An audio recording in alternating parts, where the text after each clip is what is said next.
And welcome back to the Boundary Corner podcast with my partners Brian Siegel and Jonathan Talley. I am Curtis Wilson, and this portion of this episode is presented by Dr. Lord Jeremy Counts at the Main Street Pharmacy in Blacksburg. If you love this podcast, the Hokies in the town of Blacksburg, make sure you are supporting the Main Street Pharmacy when you make your way to town. Whether you need prescriptions, a tube of toothpaste, or just want to stop and say hello, let Jeremy and his team take care of you. The money you spend at Main Street Pharmacy goes towards the things you support. So next time you're in Blacksburg, head on down to 301 South Main Street. Fellas, Tally, I got to see you on Saturday, man. Face-to-face meeting. What a blessing. After what, 6 years, 4 years, however long it's been.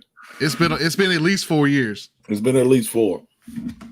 Every day talking, finally had a face-to-face meeting. That's crazy. I tell you, man, it was a good time though. We got up at Sharky's. We did some other stuff around the stadium. Yeah. It was a good time. It was a good time. The whole weekend was a good time though. Y'all hung out and drank Jameson with Jeremy is what y'all did. That was you can't compare with Jeremy, I'm telling you. Jeremy's something else. You can't. Tally, is that a hat you purchased this weekend? Because I don't ever recall you wearing that before. That is, man. It is a new hat, man. It's crazy because we stayed in Bristol, and as soon as we got there, I stopped by Walmart, and they had a Virginia Tech section and a Tennessee section, and I actually got this hat from Walmart there. That's a Walmart hat. This is a Walmart hat, that's a tight-looking hat to be a Walmart hat, man. When I seen it, I was like, $12? Yeah, let me get on that. Walmart go hard. Grab that. and it's orange. And it's primary orange up top. Yeah. I mean, had my color. I said, let's go. Custom made. Yep. Curtis, we missed you, man. Missed y'all too, boys. Man, I got asked like 20 times, where's Curtis?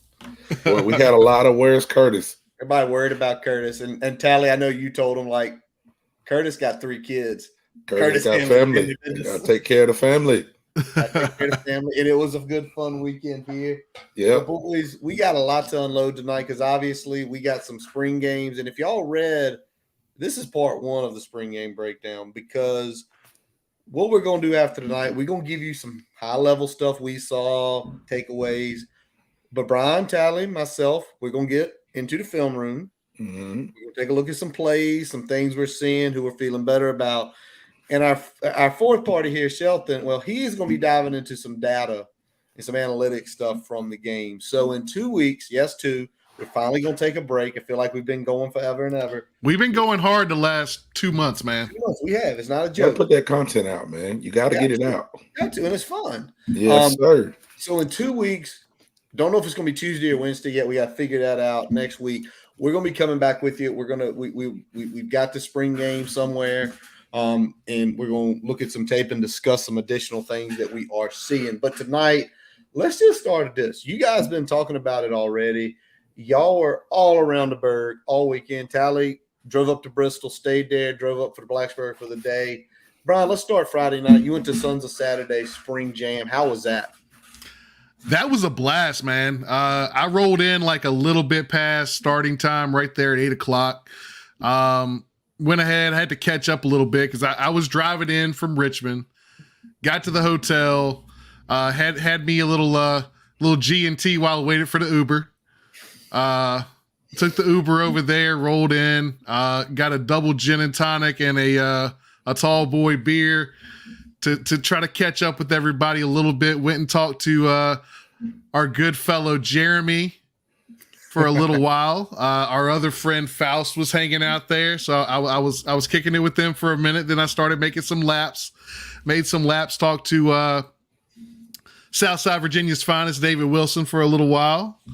Told him that our boy Robbie is still having nightmares about trying to stop him 15 years ago. Actually, a little bit more than that. It's 18 years ago now at this point. Right. Yeah, he's still having nightmares trying to do that. So talked to him for a while. Talked to the Edmonds brothers. All 3 of them were there. Got to catch up with and get to chat a little bit with our buddy Pete B. On Friday night. We ended up doing the show with him. Hey, Brian. Lost your mic, man.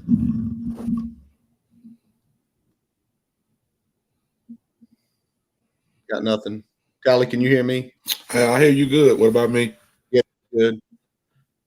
The wonders, the wondrous things of a life. In my You're back. back. You're You're back. All back. right. Pete B. What was the last thing? Pete B. Pete I B. got it with Pete B. We were doing the show with Pete B on Saturday. I was like, I got to chat with this man for a while. So we talked for a good while. Our partner that's not here tonight, Shelton, pulled through. Got to chat with him for a little bit. Obviously, shout out to the Suns, Pat, Billy Ray. Got to talk to Pat for a long while, so that was good as well. But the entire night was a blast, man. Just seeing everybody together, everybody hanging out, everybody, excited for the game the next day. So it was nothing but good vibes there at the Spring Jam. Now the question I have to ask you is, because I know you were staying where in Christiansburg, Radford. Total Ubers spent this weekend. So I spent as much on Uber as I spent at the bar on Friday. Well, that's respect. Hey, So I keeping dropped. it safe. I dropped about $55 on the Uber, and I dropped about a little over 50 before tip on at the bar. So Hey, Uber's a good thing, man. You went and had your drink on, had a blast, not worried about getting back to the hotel. That's important. Yep. All right, so that was Friday night. Brian did text us pretty early. Woke up, said feeling good. What, about 7:30? zero hangover, man. I was ready to roll, man. Feeling good. I felt like I was back in like 2013, Sigler. I was like, all right, I can drink like that and go early. Let's do this. All right, so you boys, obviously, you went, y'all. I know Brian texted me and said, I said, you heading to Joe's or you heading to Carol Lee's? Carol Lee's, man. You went and got him some donuts on Saturday morning. That's how you got to start. Let's see. Let's do the build up to Sharky's, because y'all got to Sharky's. But what did y'all hit up that morning before you got there? I know you had to drive up, Tally. So when you got in, where did you hit up? Shoot, we so Friday night we got to Bristol and went to the casino and stayed way too long. The casino's just being built there, so they don't have a lot of stuff done, and you got that soft open. Yeah, you still got to buy drinks and stuff like that. So I didn't get like super hammered or anything, but I got my drink on a little bit there. Shot craps for about 3 hours, made a little bit of money, and finally got home or to the room and got in the bed about 12:30, I'll say. Yeah, so we ended up leaving. I think it's about a 2-hour ride from Bristol to Tech. So we left at 8, so we can get there about 10. And the first thing we did was we went to a couple of like just stores, bookstore. I think it was Campus Emporium. Yep. A couple of other places like that just to grab some gear. Because of course, when you're in Alabama, you don't see like that much Hokie gear at all. So it was like a kid in a candy store. Just let's go to the clearance rack. Just grabbing shirts off the clearance rack for my kids and my wife and stuff like that. And I should have bought a baseball jersey. I seen a baseball jersey I wanted that I didn't get, but the time was moving so quick that by the time I was really diving into looking for stuff, it was time to get to Sharky. So that's that we didn't have much time before we were headed there, and that's what we did. So and Robbie's joined us here on YouTube tonight. Well, it sounds like a good time, and you know what? You're going back to Blacksburg at least one more time this year we know of. So you get that baseball jersey then. See, what'd you do after venturing from Radford over to downtown, over to Carol Lee's, get you a donut? What'd you get into? So I headed up to first I headed to Kroger, had to get a little PBR for the cooler. So then I had my gin and tonic in there with my PBR. Headed up to Chicken Hill. Shout out Drew and Mary. Got to hang at their tailgate for a little bit while we were kind of waiting around for Sharky's. Shout out Stephen Wright. Shout out Dan Poltz, who caught a ride with me over to Sharky's. So we hung out there, had some drinks, had some little ham and cheese sliders. Good way to start the day. And about 10:45, got in the truck, headed over to Sharky's, parked out there and back, and we got the party going. All right. So first of all, what was the vibe like at Sharky's? Because from the sound of it, I did listen to y'all. That place, I mean, y'all were there at 11:15. That place sounded absolutely slam packed at 11:15. The line was around the door when we showed up at 10:45. Damn.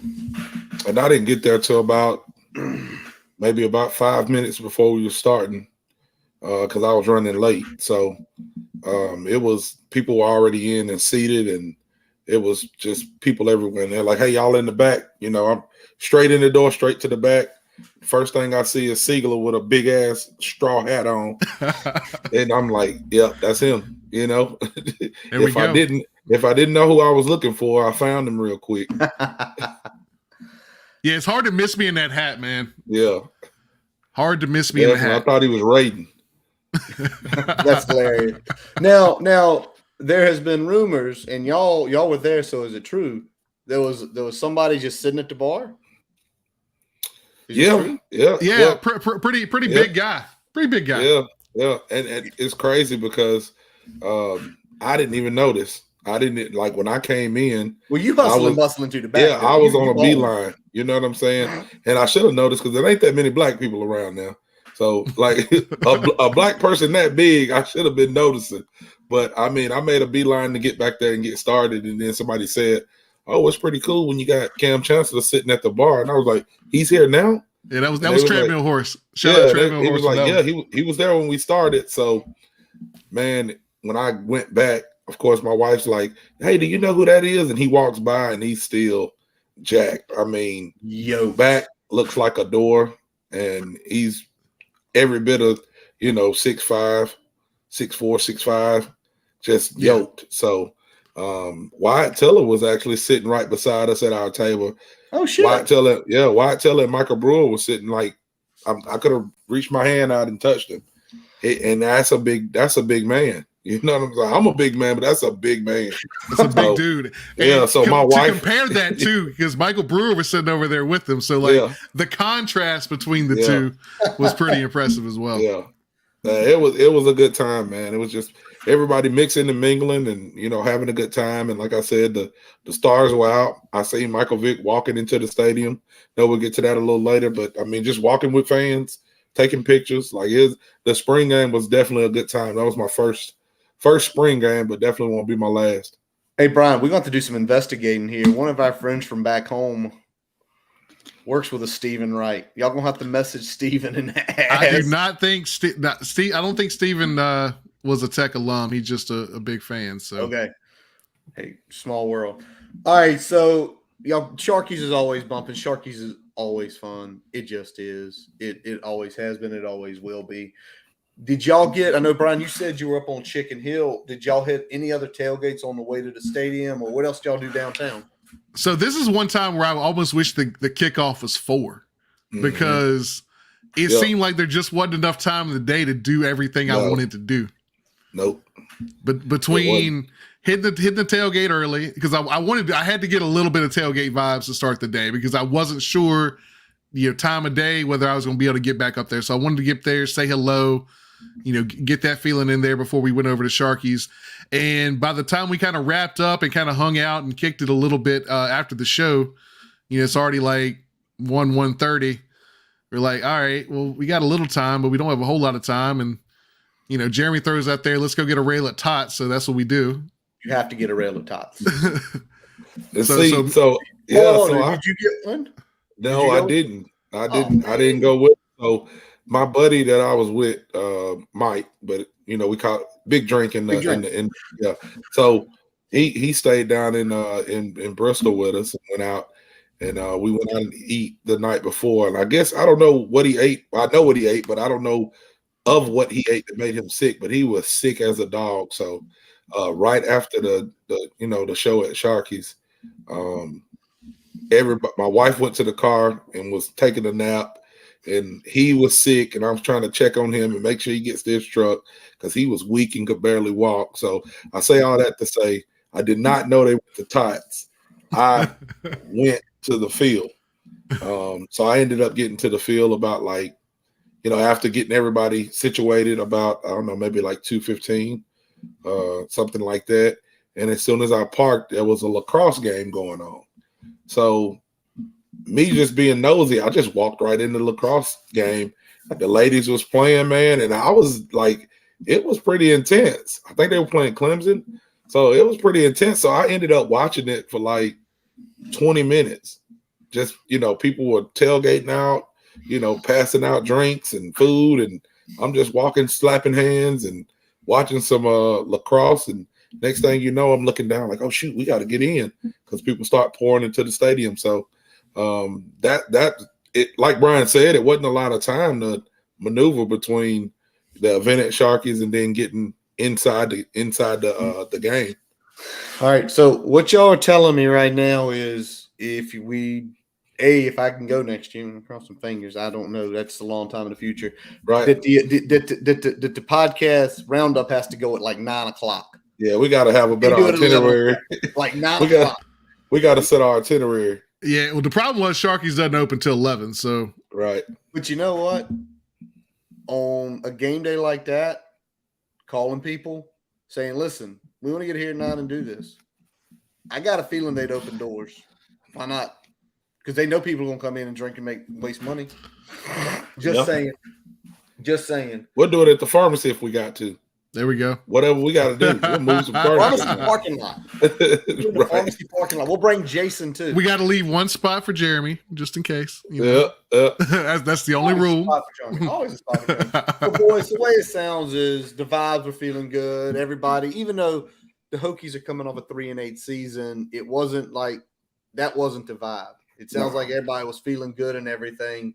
And I think that's kind of the way everybody's feeling right now. It's a lot of optimism, and based on what happened with the game and based on what they've done with the roster. But let's talk about the roster makeup of the game. Do y'all think it favored any one side, maroon or white? Of course. Yeah. Of course. Yeah. Big time. It was. Go ahead, Brian. I was going to say, I think it favored maroon from jump. It definitely favored maroon once we saw who the scratches were. Yes. Yep. And as you know, if you weak in the trenches, you're gonna have a long day. So the lines were atrocious for one team. Yeah, for one team. Here's the white team starting line. You've got Ganam, who is a true freshman out there. You got Jack Hollyfield.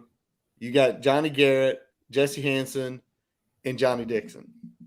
No disrespect to any of them at all, but the only one we've seen on a football field playing Division I football at a decent level is Hansen, and he had his struggles. Right. And the one that looked the best for that unit on Saturday was Jack Hollyfield. And that's a good thing.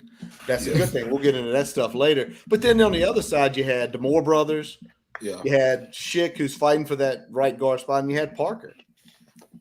And Brody Meadows as well. Brody Meadows, Brody, yeah. Brody. That right there just told you. Like you knew as soon as I started looking at the game and saw the rosters like that, it was like it's definitely going to favor this way versus that way. Now, let me ask y'all boys this. Because of the makeup, and y'all started seeing it, we got that Saturday morning, started looking through it. Did y'all have one group where it's like, I'm gonna be interested to see what they look like together, or that group together? Tally? Well, yeah. So for me, once I seen the Moore brothers together, just because I know that when you look at an offensive lineman, they may not have everything right, but if you hear people say they got a mean streak. If you can have 2 to 3 mean streak people close together, then they can just maul some people. They can just create some chaos. And I was like, I think Brian may have said it on one of the other shows. I can't wait till I just see them do a combo block. You know what I mean? And we definitely got to see it really early. I mean, them combo blocking going to the second level was pretty good, awesome to see. So I was excited to see that, and I got what I needed out of those two. Of course, there was a couple of other things that you're excited to see, but definitely the Moore brothers being together, that group, as well as some of the other linemen. That's not the only 2 linemen, but those 2 linemen were what my eyes were kind of fixated on, because we got apparently a new center. When Big Moore came on the show and told us, "Hey, I've been working at center," it was breaking news to everybody. And to see him where he's progressed. We didn't see any bad snaps. We didn't see any fumbled snaps. It's spring game, but just taking a look at it and seeing what we have, he looked pretty natural there. So it was good to see that. All right, Brian, what about you? Yeah, he looked the part. He fired off well. You talked about those double teams. Since we've been recruiting the Moore brothers, when you look at them, you can see the mean streak in the way they play. So yeah, I'm with you on watching those two go at it in the trenches there. They showed out well, giving me some confidence about what we're going to look like on the offensive line this year. But when I was looking at the maroon and white teams, mine was kind of like a dichotomy between two things. I was like, I see drones, I see the 3 transfer receivers, I see this offensive line unit that is very, very questionable. Are we going to really get the best look out of these transfers and out of drones relative to the offensive line play? So that's kind of what I was looking for. And for the majority of the time there, it kind of answered itself, unfortunately, especially once we found out who the scratches were. Exactly. And then let's just go right into that, Nat. We all saw the scratches. My biggest disappointment on the scratches was Xavier Chaplin. Because of how he played in those few times we saw him last year, where he had his lapses, but there were a couple times he physically just dominated people. And he's a true freshman physically. I hated to see him go.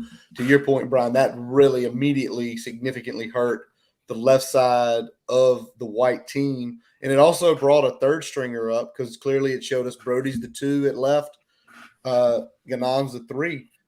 Anybody else y'all got out there that you kind of disappointed you didn't get to see? Jalen Lane, I definitely wanted to see kind of what we get out of Jalen Lane.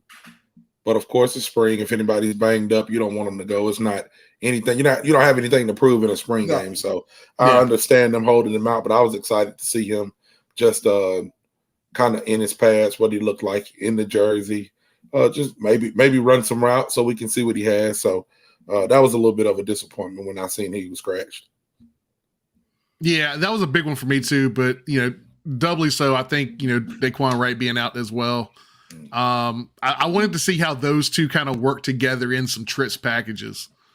So that's kind of what I wanted to see, and we obviously didn't get to see that, unfortunately. So that was the big one for me is Daquan Wright, and then again piggybacking off of you, because when we had the pregame show, I was like, I want to see Jalen Lane. That was my big pick. I was like, who we're gonna see? I said I want to see Jalen Lane. So not seeing him out there was big. Not seeing Wright out there, who y'all know, probably favorite young Hokie right now. So missing those two was big. Absolutely. And the thing is, you hear your price said like Lane tweaked his hammy. Right. So-and-so tweaked his back. And when I hear him say that, it just sounds like, you know what, if this was a real game day, they do something for you and say, go out there and crush.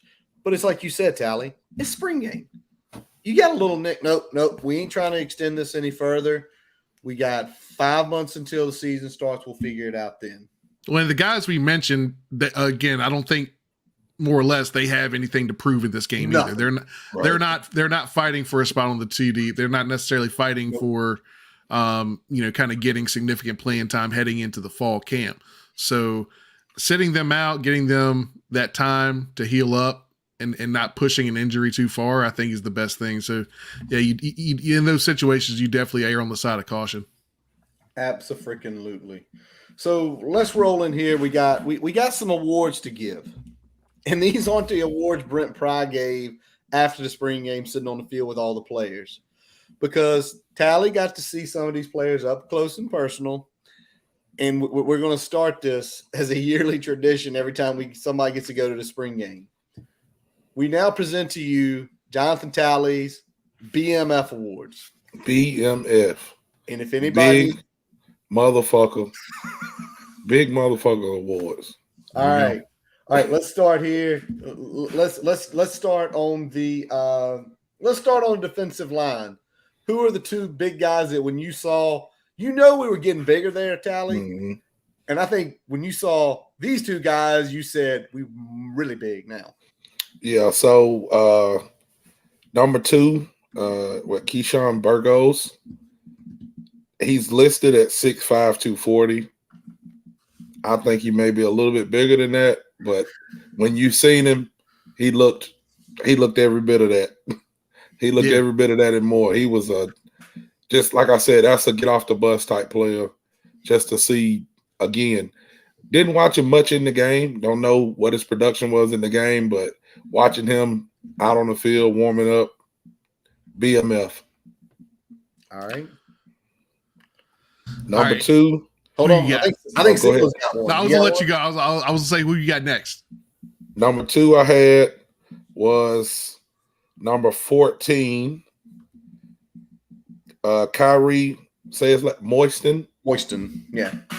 He's listed at 6'4", 238. BMF.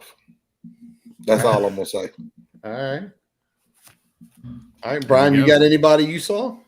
Yeah, on that, I'm gonna go with Lamar Law Jr. 6'5", 330, right? That's a big motherfucker. That's one of those guys you talk about getting off the bus. That's the guy you want getting off the bus first. Yes. You want him off the bus first. So everybody know this motherfucker on this team. He ready to go. All right. Huge. All right. Well, anybody else on defense? Well, moving on to a couple of other people on defense, which we've already seen, Kelly Lawson, but I mean, he looks the part of a football player. But one that was surprising to me was Mose Phillips. Okay. He's a freshman, man, and he's solid. You know, he is solid. I'm not sure what it was. Got him listed at 6'2", 187. Well, he's been in college though 3 months now. Yeah, man. He might be 200. Yeah, he's got to have more than 187 on him. But if he's 187, it ain't no fat nowhere. I promise you that. It's packed in tight, right? Kid. Yeah, he's a solid kid. I'll tell you who stood out to me. Antonio Cotman. Yes, him. For he's long, but he's solid, but he still moves like a cornerback. Right. All right. I won't there. Can I say one? Yep. It caught my eye, and then we talked about it long after. Caleb Woodson is yoked. Caleb Woodson will be every bit of 215 or 220. Yeah, he didn't even have pads on. When they showed the pictures, and it was nice. You saw some of the guys there. When they got to him, it was just like, oh my God. Like he was like 195, I think, listed last year. He didn't went on. They didn't get him on the tech Eden program before he even gets here. That solid kid. Yeah. And solid. I keep saying it. We lost a backup at Sam. That's the backup at Sam. Yeah, when you look at him across the chest, just the width that he has there, it's a solid kid, man. Yeah, definitely. And Quinn, nothing but raves about the kid. I mean, every time you see something talking about Caleb Woodson, Sean Quinn's like, yeah, he moves like a safety, hits and tackles like a linebacker. I'm excited. I can't wait for that guy to get on campus. All right, who else we got? We got a couple more players, right? Who you got, Tyler? So going to the offensive side of the ball, the wide receiver, just slipped my mind. The transfer that just came in, Daquan Felton. Daquan Felton is solid. I mean, I think they've got him listed at like 6'5", 208. Yeah, it's been a long time since we had a wide receiver that looked like him and could move like he does. He didn't do much again, spring game. We didn't get to see him a lot, make huge plays. But when he did get his hands on the ball, it's not one cornerback that's bringing him down. It's a couple people got to hit him. So he was a BMF. Yeah. That one where he got a little catch and run, that was good to see because I mean you can see the athleticism, but you see how he runs with power too. So that was big. And obviously with his height, he's going to be a red zone threat. So exactly. I'm waiting to see some jump balls to him later. I got to throw Xavier Chaplin in there. I know he didn't play, but that's a big motherfucker. Yeah. Seeing him on the sideline, it was different. It was different. Yeah. One that I forgot on defense too was Malachi Madison. Oh, yeah. Yeah. He 6'2", 305 or something. Yeah, that's a big dude, man. And again, getting away from those 260-pound defensive tackles should help us in the run game. Hey, grab grass. Grab grass and hold your ground. That's what we need you to do sometime. Well, he comes out looking like Tim Settle did his senior year, but like a couple inches taller. Yeah. Okay. Like that's kind of his frame. So, he had a good Saturday. So I'm hoping that we see some other steps from him, because if he takes another step, then he's going to definitely be kind of in that 2 deep rotation, I feel like. All righty. So there are the BMF awards. If you have a BMF you would like to present, please put us in the chat. We will definitely bring it up at a later point in time during the program. But now we got to go to the spring game postmortem. We got to talk about it. Last week with Robbie, who's chit-chatting out here. He ain't in the field house tonight, so he can't jump on because he'd be in and out. So he's chatting with us on YouTube. But we went through the groups, what we were looking for, what we were feeling. And as a postmortem, what I'm asking my gentlemen to do and myself is, where are we feeling? Are we feeling much worse, slightly worse, the same, slightly better, or much better after spring? So I'm going to start here at the position group we did the most investment in the offseason, and that's the wide receiver room. Mm-hmm. Brian, I'm going to let you kick this one off since BMF was Tally's big deal. Where are you feeling with the wide receiver room? Relative to how I felt before spring game, I feel slightly better, because I was looking at it, and the question we had was who's going to be 4 and 5. We had the 3 guys coming in. Is 4 and 5 going to be a problem? 4 and 5 is not going to be a problem, and however we end up with that rotation is not going to be a problem. All right. Because Gosnell went out there, did some work. Tucker Holiday went out there, did some work. Between those two, I feel like we are pretty set in the wide receiver room when you look at the potential that Jennings and Felton bring in there, and then once we get Lane out there that can work in the slot. I'm really still excited about this wide receiver unit. And we saw some separation. We saw guys that were making some plays after the catch. And we saw a lot more intermediate routes and intermediate gains than we saw last year, where it was either dink and dunk or deep shot. We have some intermediate game, and we finally showed that we have that capability. So I'm excited about that group. Tally? When we talk about the wide receiver room, I got to go with much better. Okay. Yeah, I got to go with much better, because I knew going in, I thought I knew, hey, we got a 1 and 2, maybe a 3 already, and we're looking for maybe a 4 and a 5. If all those guys are working like that and what we've seen, I don't know who's going to go where. You know what I'm saying? Like, a good problem to have is when you have playmakers everywhere, and not just the catches and the yards and stuff. We seen a route tree. We seen some guys, like, I think it may be the first pass that Gosnell caught. Like, he put the lane, some moves, like he ran like an out in out. And like you said, kind of an intermediate route, maybe like a 10-yard route, 12-yard route. And it was like, okay, I got something here. And it's not that the lane was in such bad position, but sometimes good offense, just defense is reacting. You know what I'm saying? And sometimes when you got good offense, it is what it is. So after seeing some of the skills that some of the other wide receivers put on, I feel much better about that position group. Yeah, I'm with both of y'all. I definitely feel better. I don't know if I'm at the much better yet. Mm-hmm. I'm definitely slightly. I think I'm probably slightly above you, Brian, on slightly, because it's like y'all said. It's not just like you, Tally, you mentioned. Oh, you felt good about Jennings, right? You felt good about Lane. Okay, they've done stuff. Then you saw Felton and you saw Holloway and you saw Gosnell take their steps, and it was a little bit of everything. Like, Stephen Gosnell looks more precision running his routes. Tucker Holloway has speed. Mm-hmm. Tucker Holloway has speed. And then you saw, like you said, Brian, the intermediate, Felton and them running some in routes, running some slants, running some 10 yards, where we didn't have that last year. And if you're talking about just setups, okay, it's a 6-yard slant and he caught it. All right, it's 2nd and 4. The playbook's open now to do whatever you want because you're not behind it. So I'm definitely feeling better about this room. And I'm going to shout out one player, Jennings. Jennings had a couple misses early. Mm-hmm. But to me, what's the mark of a great player? He had a couple tip balls. He missed a couple passes that should have been caught.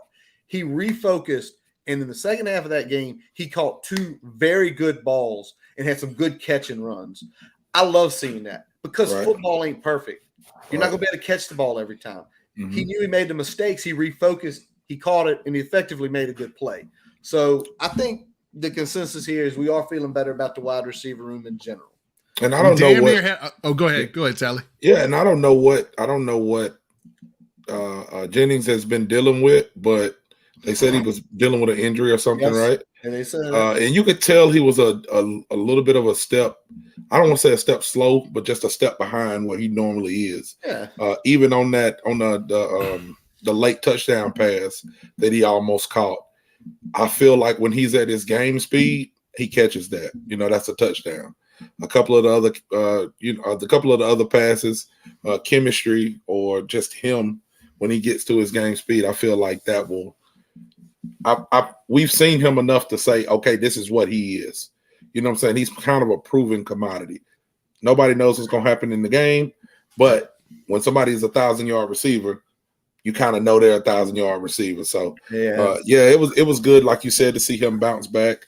And he's played a lot of football, man. He's played a lot of football, so I'm sure he's not going to get rattled, especially not in the spring game. But he's not going to get rattled. We seen that firsthand when he was on ODU. You know what I'm saying? Got held in check just about all game to the last 2 drives. So anyway, I was definitely encouraged by the wide receiver room. Yeah, it was big for me because, talking about the intermediate stuff, it almost seemed like we had damn near as many receiving plays greater than 15, less than 30 in that spring game than we had all last year. I know it wasn't that, but it certainly felt like that. It did. It did. And those are the plays that are going to move the sticks, keep drives going, set up easier second downs. And that's what we missed a ton last year. By the way, shout out on this crew. Steven Gosnell got the most improved player on the offense. So obviously, we're feeling great about 1 through 5. Him cutting that weight, definitely, he's moving a whole lot better. Well, yep. And I'm sure being further removed from that leg injury is helping as well. 1,000%. And also we got to find out where that play is so we can take a further look at it about him cooking the lane, because obviously it's a story to tell. Yeah, you ain't got to look too far. It's already on the list, Curtis. I've already started the list. It's already on the list. And if you have any favorite plays you'd like to see from the Boundary Corner podcast to review in a couple weeks, please drop them in the chat. Or go to our Twitter page and tweet at us, and we will definitely try to pull it up. All right, let's go to running back room next. Again, not a big change. Only brought in by Sale Tootin. But, Tally, I'll kick it to you. How you feeling about this room after spring? On that room, I'll say slightly better. Just because I think we lost Tally here. Expect out of Malachi. I kind of knew what they expect out of him. I didn't see a whole bunch. He had maybe 1 or 2 runs where he does what he does. He falls forward, gets a couple of extra yards. But Bryce Duke and Chance Black, seeing them in the rotation, seeing them.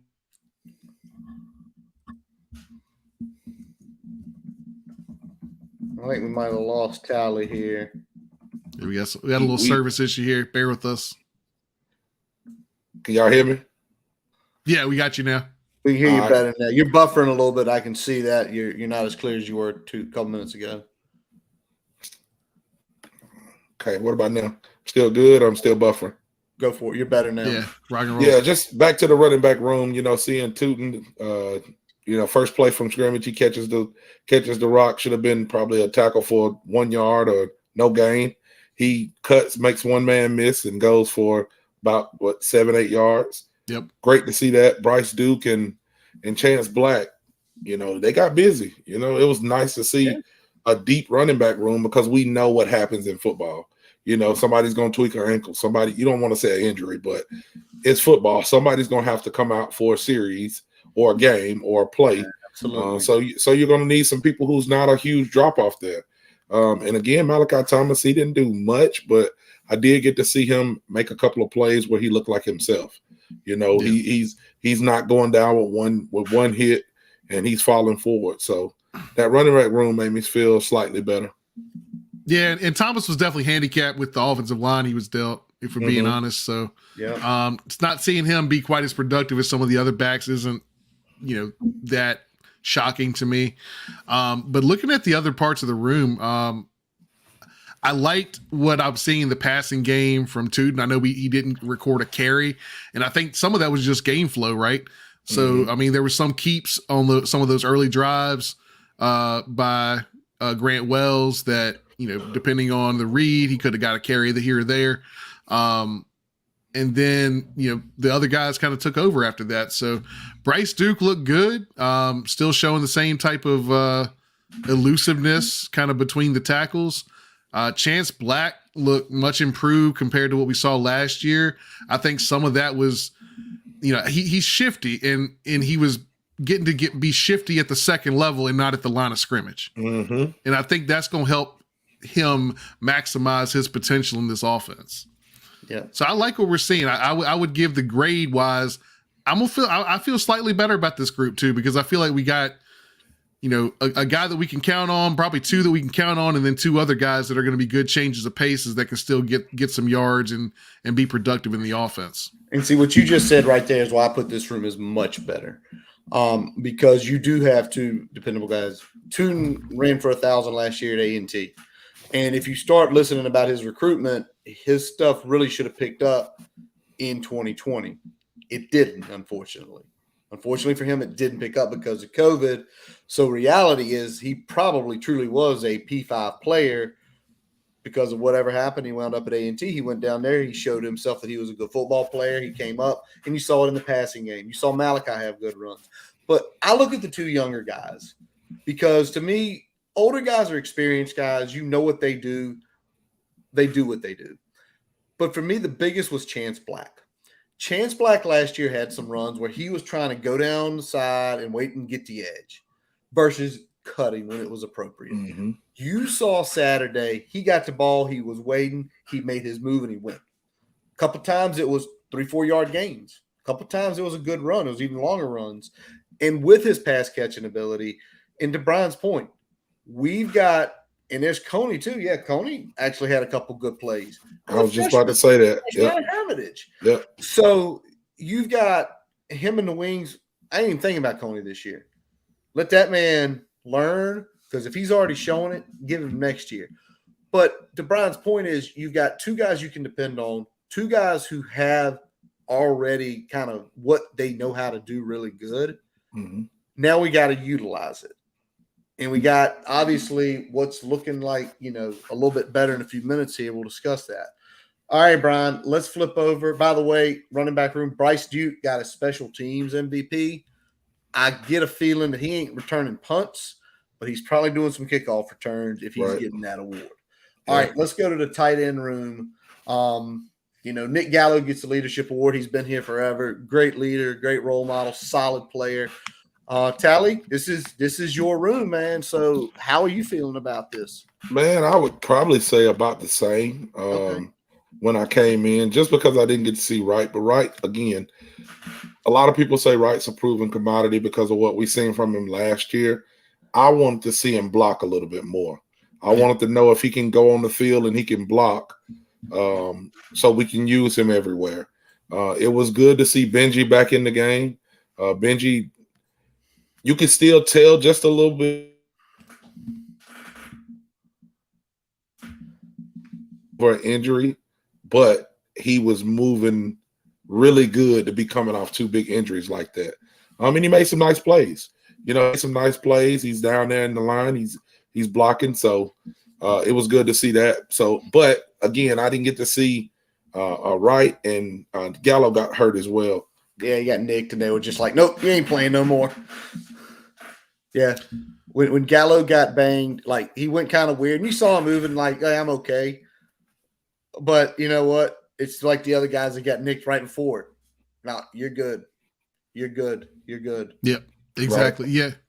Yeah. And, looking at tight end, I'm about the same. I'd say I'd put slightly better only because I didn't know what I was going to get from Benji. And seeing Benji, what he was able to do, showed good blocking, put a good wiggle on Keonta Jenkins. on a scheme play early in the first drive there to get a pretty good chunk play. I feel a lot better because now I feel like we got 3 proven commodities. Because I feel like Benji is stepping up. It looks like he's finally at a point where he can contribute at the level that we thought he could, and that's only going to be good things come fall. Oh, absolutely. I'm definitely feeling better about this room becoming a Benji guy now, because with Benji guys now, everybody's got to go back and look at that recruitment. Ohio State wanted him, and when he tore his ACL, they get to do what Ohio State and all the big blue bloods do. Nah, you're good. Nah, you're not coming here. Right. So when you have somebody like that, who then Tech gets that chance, and now that he's coming back, and like you said, Tally, after both those injuries, he is looking good. He's blocking good. He's 6'5", he's 250 pounds.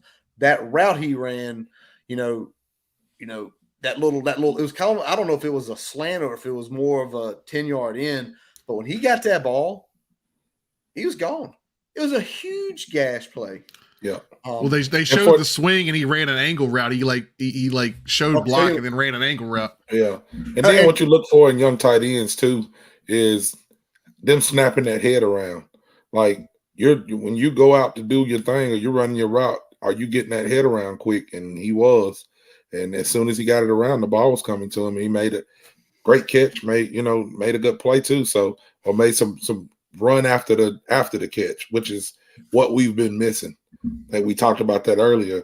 We haven't seen a lot of run after the catch lately. So when we see that, we're like, hey, this is and in traffic, run after catch in traffic is definitely, much needed. So you take a 10-yard play and turn it into a 18-yard play, or a 7-yard play and turn it into a 12-yard play.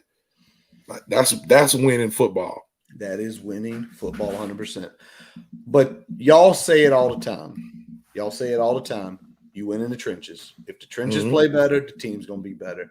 And Brian, I gave Tally his room because that's his room and it will always be his room. But I give you the offensive line room, sir. Tell me what you saw with the offensive MVP, Parker Clements. I will say I owe Parker Clements an apology because after hearing, number one, potentially dealing with a shoulder injury where he was not able to do essentially any major workouts leading up to last season, and then combine that to what I've heard from spring practice and what I saw on Saturday, this is what I expected to see last year. This right here is what I expected to see last year. And I think some of this is the impact that Crook has had since he's been here. And I think some of it is him just being back to the player that he was leading up to that injury. So, my bad, Parker. I went at you hard. And based on the tape, it was what it was. It was justified, but, you turned it around so far. Let's see if that carries into the fall and we can keep talking nice about you on here. There you go. I'd much rather do that than the alternative. So big shout out to Parker Clements there, but it was everybody else too. Everybody else too. All right. So where'd you feel? The Moors did some work. I love what, we talked about already, that those double teams look good. Having those guys together, I think just the innate understanding that they have of what each is trying to do, that's going to nothing but help. The fact that they went back, years and years doing that together, I think that's a good bond to build off of. What I saw from Brody Meadows was very encouraging in terms of having a third tackle, a swing tackle that we can put in there if we don't have Parker or Chaplin available. So those things right there. And again, I already said his name earlier, Jack Hollyfield. I'm impressed by what I saw. He's not blowing me away. He's not somebody that I say, I want him to start. Definitely not.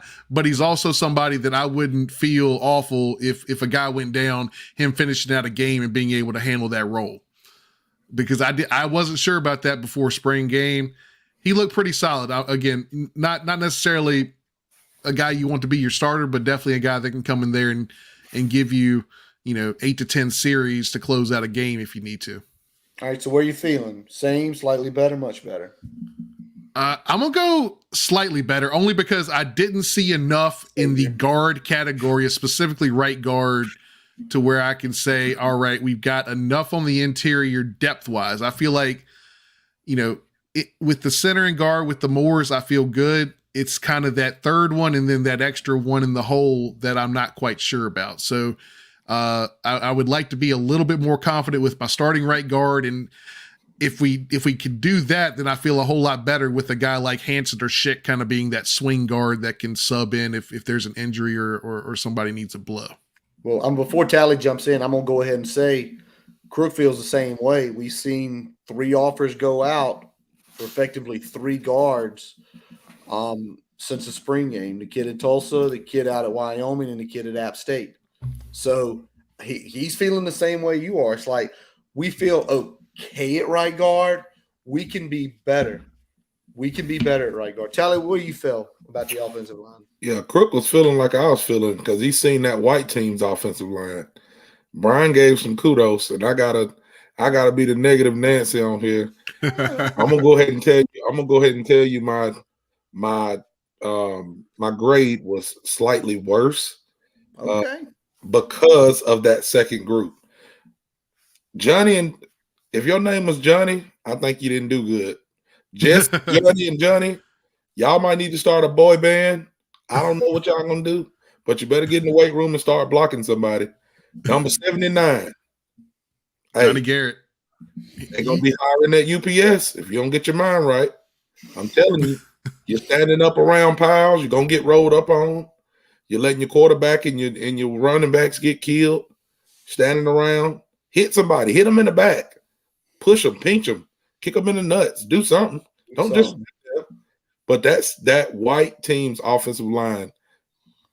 I'm not even gonna go at the freshman, 56. I ain't gonna go with him. He should be going to prom right now, and he got the task to block CJ McCray, which we didn't give him a BMF award, but big dude, solid guy, and he can move. He's got some skill on the end. I'm excited to see him play. The freshman had him lined up against him in the first play, and then we run like a quarterback, a RPO, which if it was live, does he really get him down? I don't know. Maybe drones make some moves and get loose. It's hard to do that when you got no contact. But I know one thing: 56 was beat. Yes, he was beat bad. He was cooked. He was cooked. So, again, I don't feel like I'm not jumping off the cliff because I know we got a long way into the season. And I think that Ron Crook is doing a good job. I seen more fight out of most guys, which is good. And I know that he is trying to go get the stuff that we need. He's sending out a lot of offers for some linemen, which we need, with a little experience, and can come in and maybe fight for a spot. So I'm hoping that we grab some people out of the transfer portal, and I would be, probably change my grade if we come in and grab a couple of guys, or if I could have seen Chaplin, I probably would have had my grade at either the same or maybe slightly better. But I'm just saying slightly worse because I didn't see that stuff. You need to see it. See, I'm in the middle of both. I'm the same, and here's why I am the same. We didn't get to see Chaplin. I think if we see Chaplin, I probably lead with Brian. But the reason I stay the same and not slightly worse is how Brody Meadows played. Brody Meadows played very solid. Yes, not spectacular. He played solid. He played to a point where I know if Xavier Chaplin gets banged in the middle of a game, we're not going to go out there and fall off a damn cliff with Brody. Brody showed. And when you look at those sizes, like Brody Meadows is a big kid too. You're 6'6", 305. Like you're dropping off a little bit as far as that, but you're putting some big bodies in there. So 100%. It's good to see them guys in there. But right now, the way I think we look at it is you've got like 6 and you need 7. Yeah. And that's why I'm the same. Yeah. And I think, Brian, I think the reason Brian's going bigger for slightly better is because I have a feeling you were staring at 58 a lot when White Team was out there seeing how Jack worked. Oh, yeah. Because I get that feeling. That's what I think you looked at Jack so much and said, Jack's good enough where if something really fucked up happens and we don't get that right guard and shit goes down, Crook would feel comfortable saying, hey, Caden, slide to right guard. Jack's going to play center. Well, another thing that Brian probably is looking at, because, again, Brian is our offensive line guy. He's probably looking at, okay, who is anchoring your line? Who is the best person on your line? That's the Smash Brothers. And if you say the Smash Brothers, or if you say Parker Clemens, if you looked at just those three, they raised the expectation of what we thought. They did. Yep. I thought Parker Clemens sucked. We all did. You know what I'm saying? Like, I thought he was going to come out and we were going to see more of the same. Again, spring game, but he's been practicing. He won MVP. Like, come on, like, that's got to be something, you know. And if he can emerge as a leader, which he's been there for a while, we need him to be a leader. Yep. So if he can come in and he can help some of these young guys, but also help some of these young guys by showing his play, like, I think that's why I understand what Brian is. You know, I was on that kind of same level as well, but I had to be a little bit different because he went first. Yeah, and I feel like we're close, right? We're close to being where we want to be. We're close to having that 5 that we're really comfortable with, and that 8 that we're pretty damn comfortable with. I feel like we're close. And if Crook can go out there and find us a starting caliber guard in the transfer portal, that would. Then that's going to be the piece that's going to put everything together. Now, if you still got to gel, you still got to get acclimated to the new system. I get all that, but discounting that, I feel much better about a Hanson or a Schick being my swing guard, with Jack being a backup center and Brody being my swing tackle. I feel like that's your 8 if you can get some level of starting caliber guard. If we don't get there, then we'll see. Obviously, we're back to the Hanson and Schick shuffle at right guard, which I don't necessarily feel great about, but I at least feel like, all right, well, if Schick's pushing Hanson was a starter last year, we might at least be marginally better than we were last year at that guard position. That's a great point. Whether we're where we want to be or not. So that's kind of the way I'm looking at it. Right. Absolutely. All right, let's hit the one last piece of the offense, and that was quarterback, which in this format, y'all know, I feel like whoever has the better line, regardless of skill players, is favored, and that was Grant Wells. But I'm feeling better overall about this room. Yeah, me too. I am. I'm feeling slightly better to borderline more better, because I feel like Grant has improved. And everybody said, well, Tyler being with him, this is going to suck. Tyler's never coached. But Tyler knows the system and where he wants the ball to go and where players are going, how it's being blocked. That's how he's communicating. And it's now filtered through one message and not three coordinators with one having the trigger. There's another big reason. And what we saw from Drones, without the best offensive line, he does look the part. He does look like the body. He has solid footwork to be a freshman. And you saw him make some good throws. He had a couple catchable balls that were dropped. His stat line could have easily read 9 for 13 with no picks. Right. And maybe no touchdowns. But that is what it is. Right. And then, and I'll say this, last piece, let's talk about Pop Watson. All right, first of all, I need everybody to take a step back. Okay? Pop Watson will not be starting any game. And if he is starting games this year, we're in deep shit. Okay? We're in deep shit. But he showed wiggle. He showed he had a good arm on that Holloway touchdown. Don't get me wrong. But let's control it here. Y'all, he threw that thing flat-footed. Yeah. He actually threw it. He was kind of off of his back leg. He did. Yep. If you're playing against a one-high safety and a guy like – I don't think Stroman was on the field at that point in time.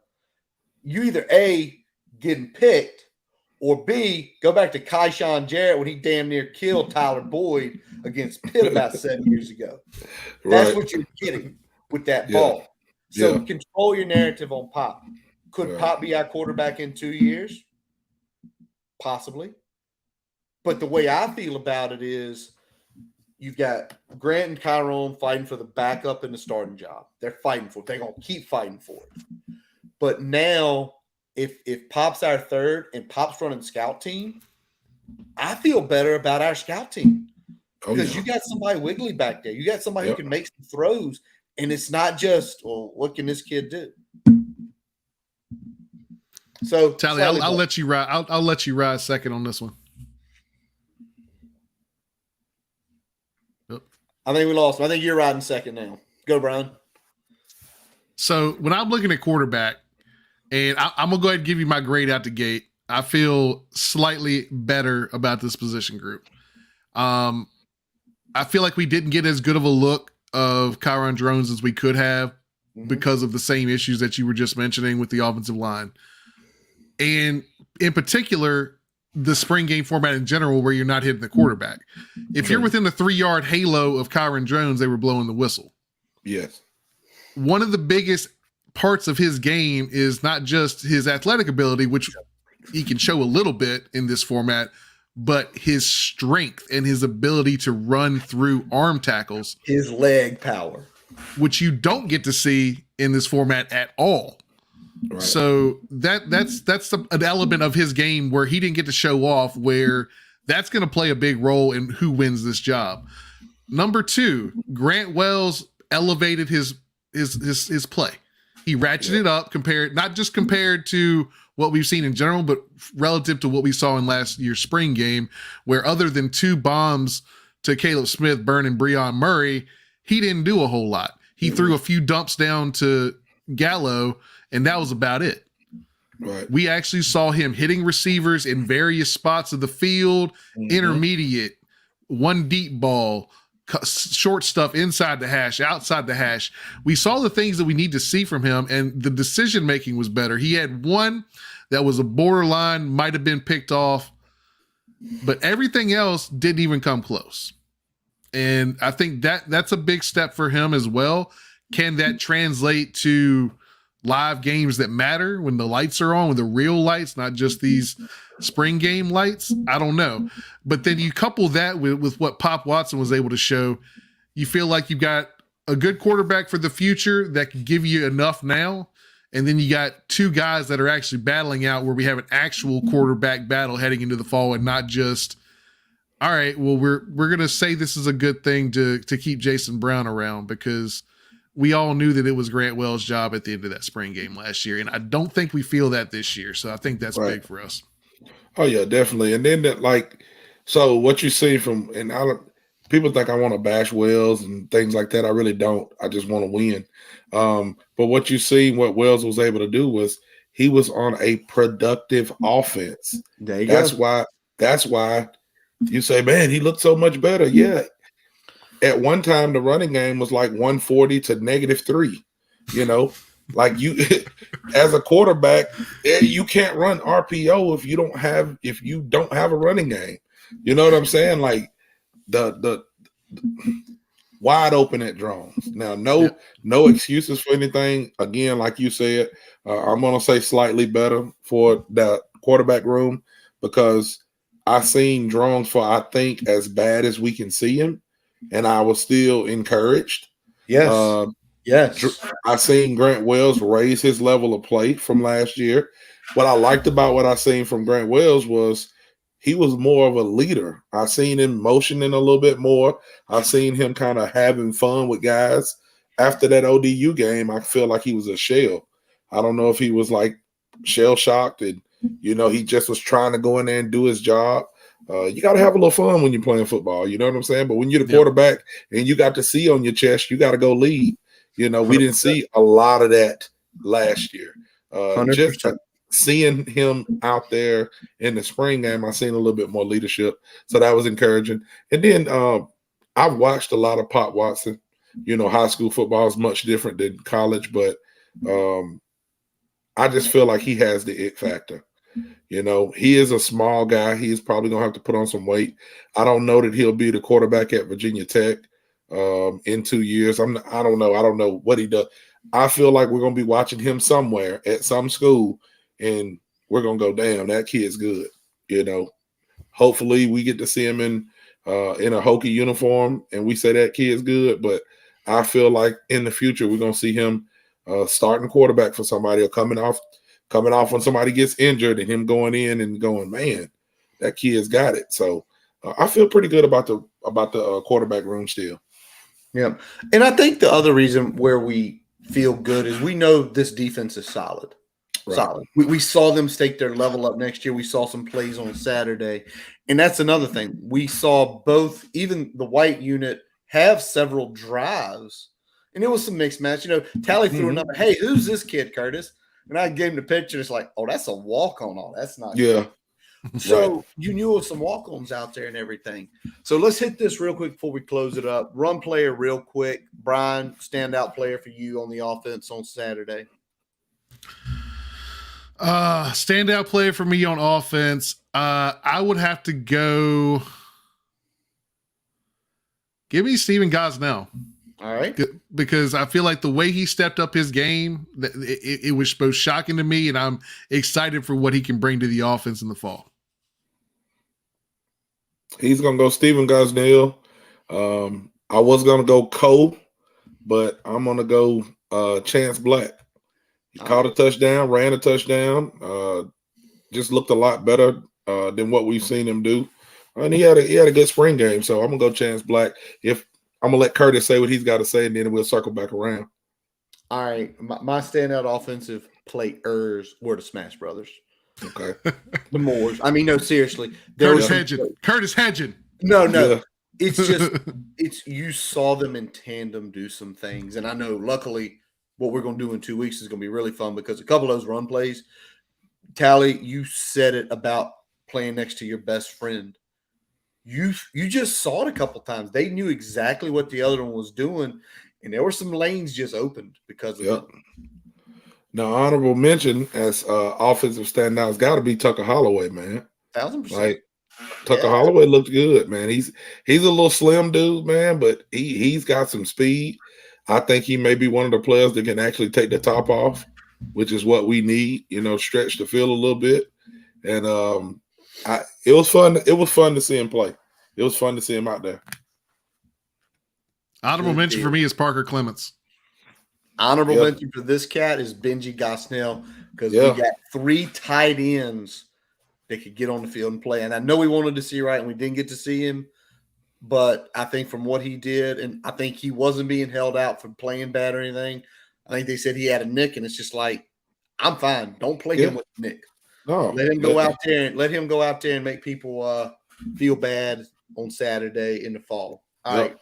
So before we get into the defensive side of the ball tonight, we are going to take a quick pause for a message from our digital partners.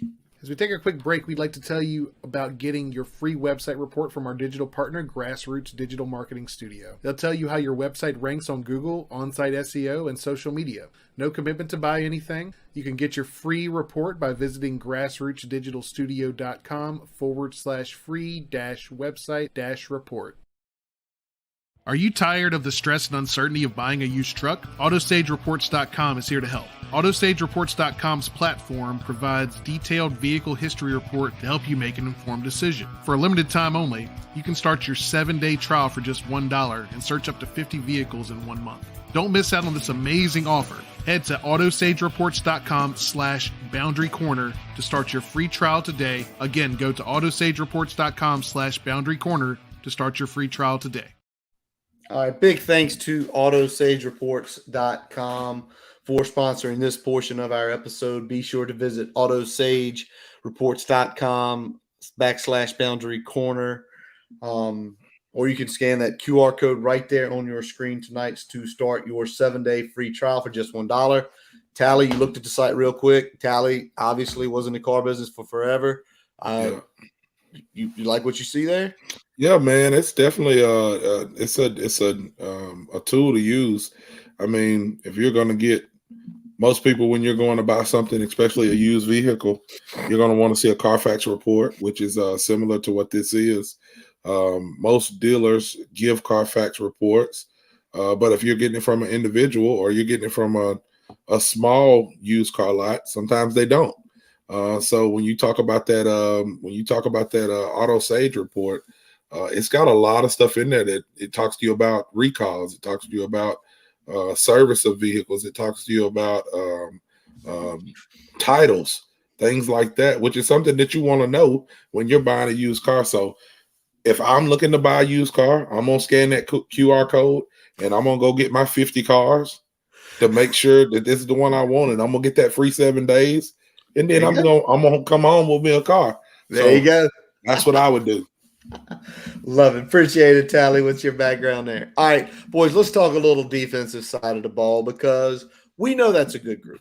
We saw last year they made some good plays.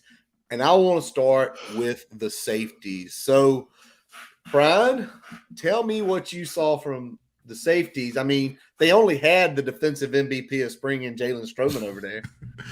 Yeah, and he was all over the damn field, man. All over the field. He had the breakup that led to the interception on that last drones drive that got deep into scoring range there. Made great tackles in the running game. Had some good fills. So, I mean, he was all over the place making plays in the spring game. Really excited to see him kind of take that next step. So that was big for me. And obviously, defensive MVP says it all. Yeah, definitely. It's just something about seeing a safety with the hair hanging out of the helmet, looking like Predator going towards somebody.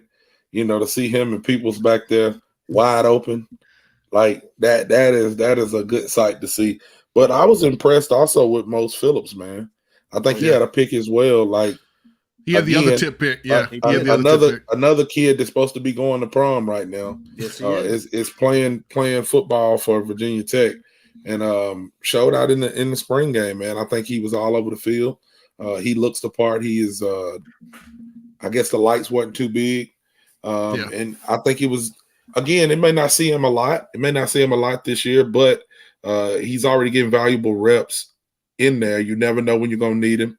And then also he can be a good special teams player. So it was encouraging to see what they have in that safeties room. Yeah, I'm feeling we didn't. I'll let y'all go. I'm assuming slightly better. Yes.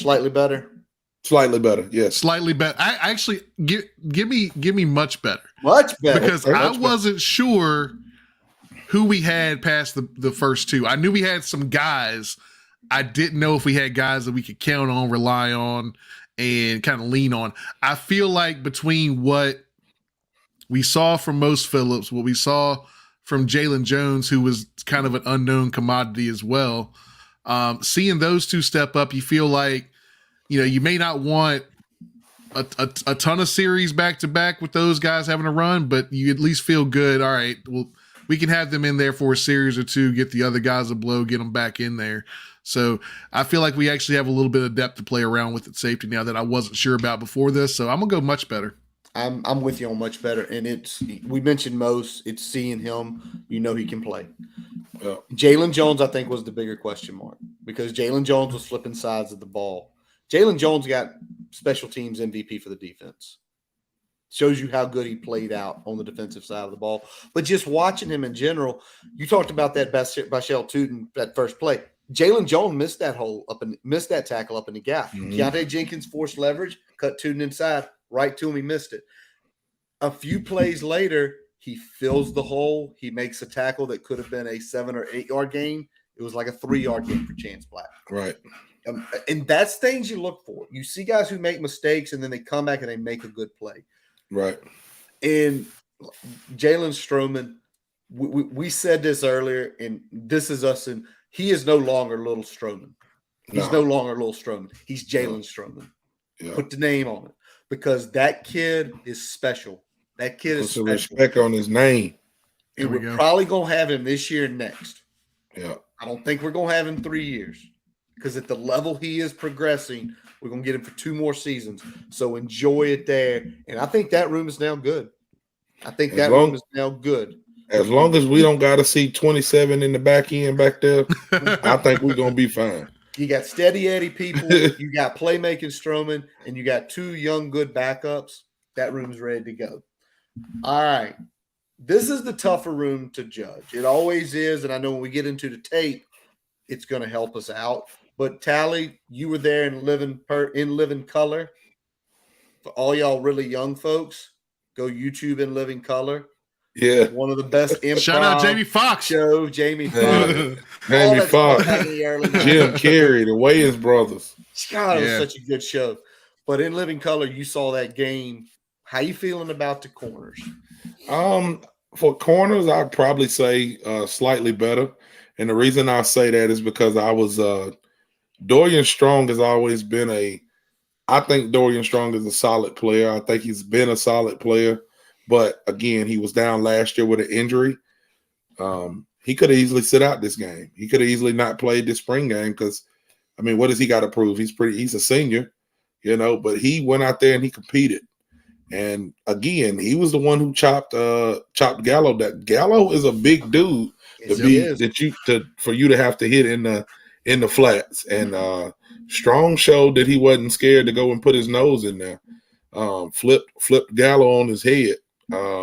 Seeing him back in there, and then Canteen looks like a ball of muscle, man. He looks the part. He is all over the field as well.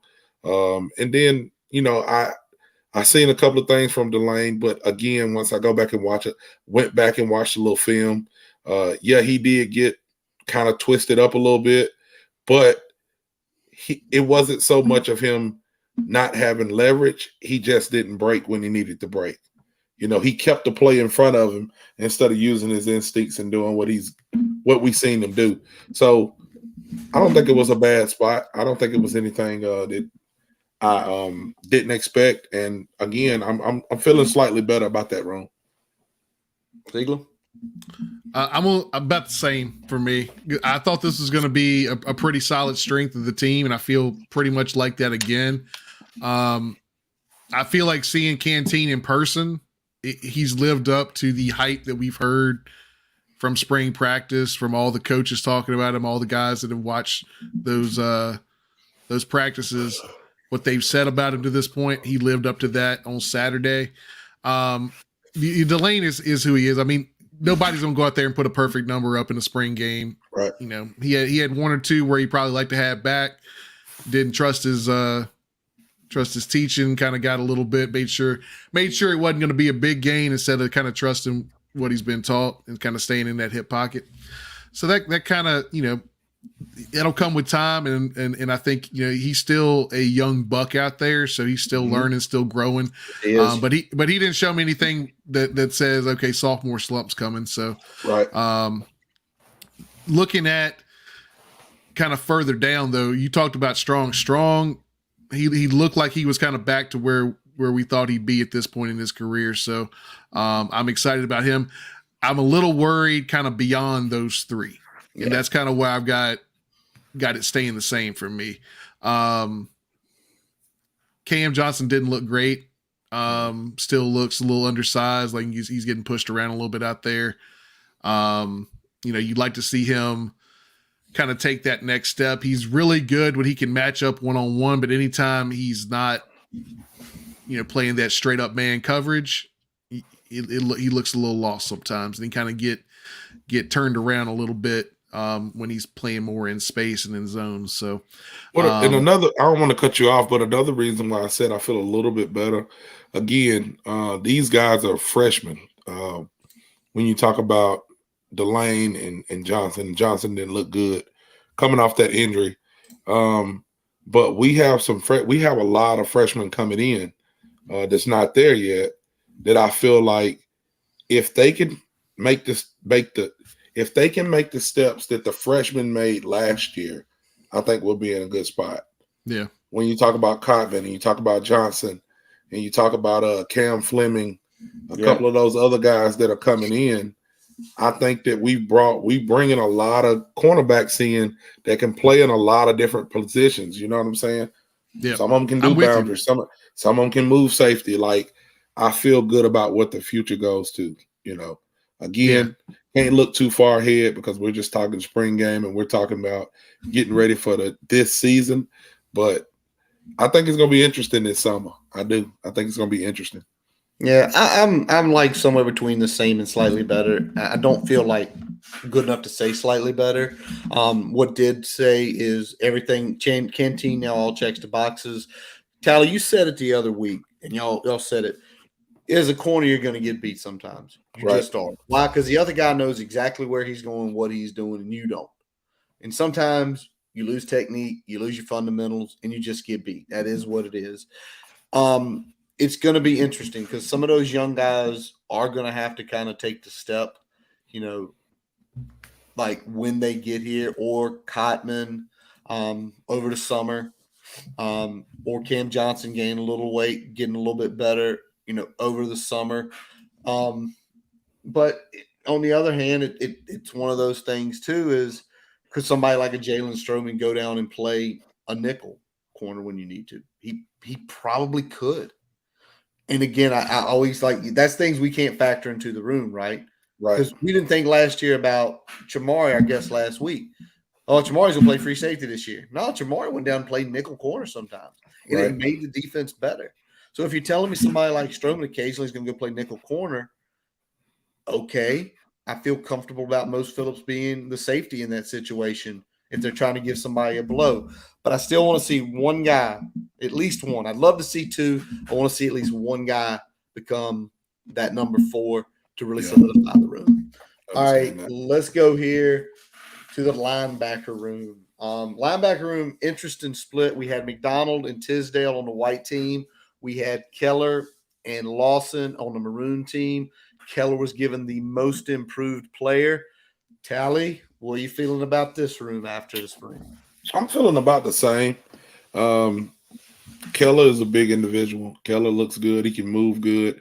Tinsdale, he's been there a long time. We kind of know what we have in him. Going to be excited for him to at least have a whole season, barring no injuries or anything like that. But with no suspensions for gambling on the finals or whatever they said he did last year. I feeling about the same. Nothing good, nothing bad. I still got my eye on the McDonald twins. I keep hearing a lot of chatter about them, and they look the part. They look good. But I want to see something.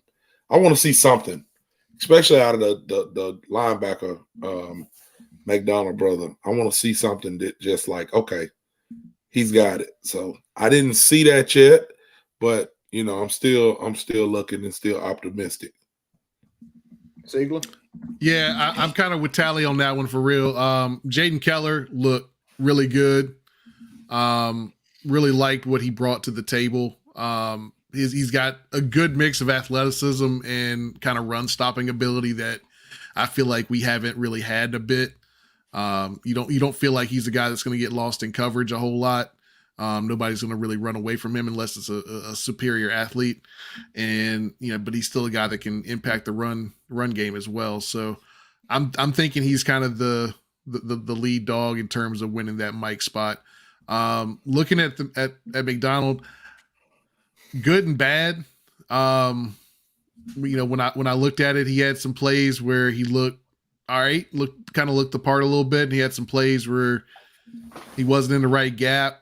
Got pushed around a little bit, so that's a little troublesome. But I mean, he's undersized. He's a guy that came in as a cornerback, moved to safety, moved to linebacker. He's still kind of building a body of a Mike. He played mostly in that Will spot last year, some at Sam last year, so he's definitely still undersized for Mike. And right now, if I had to pick one, it would be Keller or depending on how we mix it in there, whether Tisdale can hold that spot down or not. But Keller's my vote. Kelly Lawson, as advertised, had a good game. Looked like the type of player that is going to take that next step this year. Mm-hmm.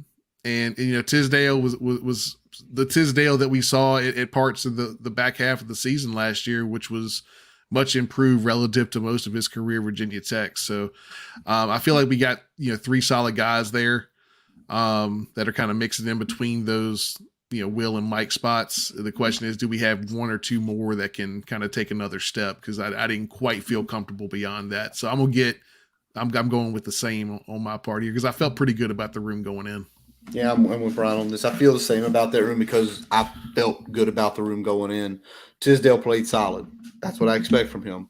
Keller and Lawson showed their athletic symptom and their dynamic. They're dynamic. You saw Lawson come one time. It was like, I don't know if this was like a called blitz. He came straight off the edge and just was right at Drones. Sack. I know that doesn't happen in a normal game, but to say he took that, it was like 4 steps and he was there. But I feel the same about that room because I felt good about that room. I feel good about everybody in there. You make McDonald made some errors here and there, but McDonald is going to be the 4th guy in that room, right? Right.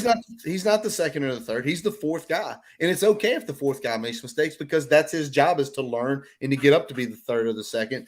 Jenkins out on the outside, steady as always. Like I said, that first play where he got leverage, he turned right into where he was supposed to turn. Missed a tackle, but he didn't do anything wrong. So I'm still feeling, the same about that room, but the same it was up here already. It was where the corners and the safety. I'm interested to see how Stone comes in as well. It's true. Yeah, I'm interested to see what he brings to that room because he's going to have some experience. He's been in school for a while and coming from somewhere. What is VMI, right? He come from VMI. Yep. I'm sure he's going to have a lot of structure. He was All-American there. I'm interested to see what he brings to that room. So, good deal. I think that room's going to be nice. Very nice. All right. Well, one room we obviously all had questions about coming into Saturday was the defensive line. We led that last week when we were discussing it. Tally, what'd you see? Man, I don't even know really how to judge it because you had so many people pieced together and not pieced together. You had Pollard and Fuga on one team, and then you had CJ McCray and Lawson on that. Like, it was just a lot going on. So for me to really feel good about that room, I would need to see our starting 4 together. Yeah. So I can say, so that's where you go when Curtis is talking about that best on best. I would have loved to see who they thought the best 4 was there, your down lineman. And then, I could give you a better assessment. So again, I would probably say same, because it's not like I seen nothing so bad. I know we had some young guys in there, but those young guys are huge. You can't teach size. I feel like Fuga's going to be better than he was last year. Kendrick and Pollard, we kind of know what to expect know what to expect out of those guys. And then when you talk about the defensive end, which is where our question mark is, I really like CJ McCray. I don't know what it is, just about how he moves or his body size.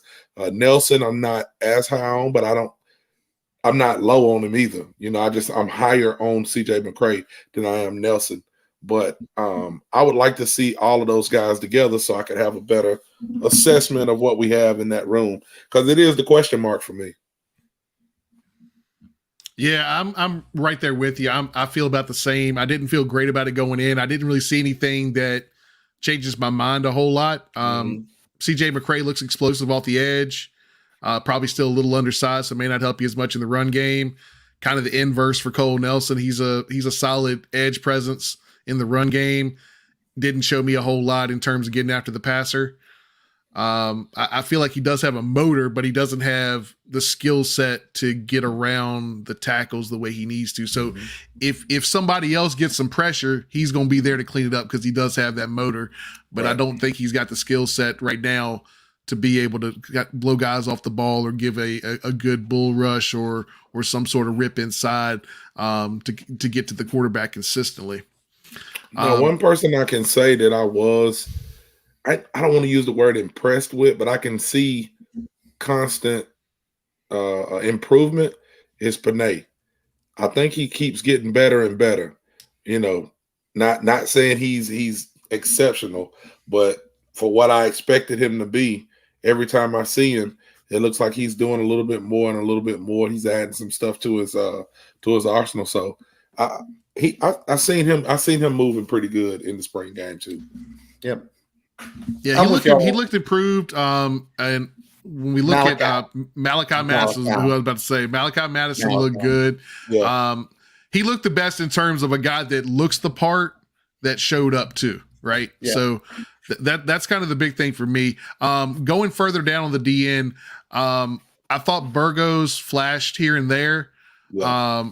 I don't think he's ready to be a consistent presence, but I think he's somebody that can give us something this fall. So that's kind of what I'm waiting to see. I'm kind of waiting to see if any of these other guys take another step between now and the fall to be a difference maker, because I don't feel like we necessarily found out anything new from what we saw on Saturday.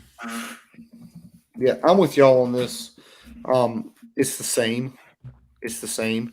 I mean, we saw some good things from the interior. Obviously, we were expecting to see some good things from the interior. We were expecting to see McCray be good. I mean, I was kind of slightly impressed with Cole Nelson because there were a couple times he got Parker. Yeah, he got up into Parker. He got underneath.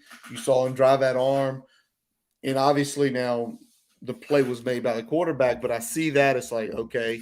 And then you mentioned Burgos. And you saw Moiston, not spectacular, not oh my God, that guy's playing defensive end. But if you say, hey, we need one series to give Cole and CJ a breather, a couple times you saw them set a solid edge. A couple times you saw them press the pinch a little bit. And that's okay. The biggest one from the line was Malachi, though. Yeah. I think Malachi forcing some pressure. He's a big body. I think Malachi's too deep. And I know you talk about Panay, but I think Malachi is too deep by the time we get to fall. He's already got the body, man. He's got some speed to him to be that big too, like some quickness, I'll say. But yeah, he's definitely got the body for it. I think it helps you play with your matchups a little bit better because he's more suited to kind of be in that 1-2 eye than I think Panay is. Same with obviously Fuga's kind of living that life as well. So if we can get those two big guys kind of in the middle, clogging up the center guard area a little bit more, Panay can kind of be that fifth guy that kind of works in here or there, whether we need somebody in the 2-eye for a little bit, but he can also work the 3 because I feel like he's more of a tweener between those D tackle positions. 100%. All right. I mean, y'all were there. Y'all saw it. Who stood out? Brian? Standing on D-line? No. Defense as a whole. Defense as a whole. Strowman, 100%. Not even close. He went first. I was going to say Strowman, but if I got to pick somebody else different, I'm going to say Lawson. But hey, you got Strowman is the defensive MVP. Yeah, it's definitely Strowman. I mean, he's everywhere. You know, when we look at the tape next week and show y'all a couple weeks and show some plays, you're going to even see it even more. I mean, it's he did what I expected and took a step because he's definitely was all over the place a lot more than he showed last year. Yeah. No, honorable mention, definitely Lawson. Yep. On that pass, on that tip pass, when we look at that play and people see how much ground he covered to get there, he was I ain't gonna say he was beat. You know, I don't know. I haven't looked at it enough to know whose man that was, whose man Jennings was, but Strowman covered a lot of ground to get to that ball. Yeah. Put some respect on that man's name. No more baby Stro. No more baby Stro. No more little Stro. He's big Stro now. All right, y'all, we didn't sit here for 90 minutes. Anything broken out there in the last 90? I ain't mentioning basketball tonight. We're going to go past that. The one thing I guess I will say, somebody mentioned it earlier in the chat, talking about Caleb Smith retiring up there at Notre Dame. So just wanted to give a shout out to Caleb Smith, man. Once a Hokie, always a Hokie. Always. We definitely appreciate what Caleb Smith brought to us last year, because if we didn't have him in that wide receiver group, we may not have had any highlights. So Caleb Smith, man, shout out to him. Hope everything's going good for you. Hope the next endeavor in your life is as successful as your football was. Absolutely. Very well spoken, Tally. I think I'm going to definitely close it out on this episode of the Boundary Corner podcast. But Tally, tell Robbie he got it at Walmart in Bristol. Walmart in Bristol, Robbie. You got to go down to Walmart in Bristol, man. They got them down there for about $12. That ain't a far drive for him. Ain't a far drive at all. Pick you up one. All right, that wraps up this episode of the Boundary Corner podcast, brought to you by the Main Street Pharmacy in Blacksburg. I'm Curtis Wilson. I'm Brian Siegler. Taliban's. Visit our website, boundarycornervt.com, to listen to all of our episodes. There, check our newly launched merchandise shop, the Boundary Corner store. While you're there, also don't forget to follow us on Twitter, Facebook, Instagram. Subscribe to our YouTube account. Definitely subscribe for the YouTube account for 2 weeks from now. We're going to have some video up on the screen, and your favorite podcast source, including Spotify, Amazon, and Apple Music. As always, we let our buddy Jason Long play us in, play us out. Check his new website, jasonlongmusic.com, where you can link to all his music on Apple, Spotify, and his YouTube and Facebook pages. He'll be at the Grandin Village Farmers Market in Roanoke on April 22nd, and some other things this summer. We'll get a little bit more into that as we get closer to it. As always, we thank you all for listening and watching. And as always, let's go. Hokies.